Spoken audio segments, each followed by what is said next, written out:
Kamusta mong tanan?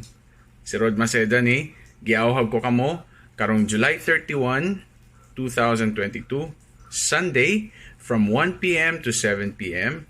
nga mo attend mo sa Hail Gloria Sevilla, a tribute. Mao kini ang atong pag-celebrate sa mga nindot nga handumanan sa atong Queen of Visayan movies, si Gloria Sevilla. Mo-perform kog live sa mao nga event, mukanta kog usa ka classic Bisaya song nga akong i-dedicate sa atong Queen of Visayan movies, si Gloria Sevilla. So naginaot ko nga mo-attend mo sa mga followers nako nga naa diri sa Dakbayan sa Sugbo, diri sa Cebu City. Magkita-kita ta. Dagan kayong salamat sa inyong pag-ampo. Amping sad mo pirmi.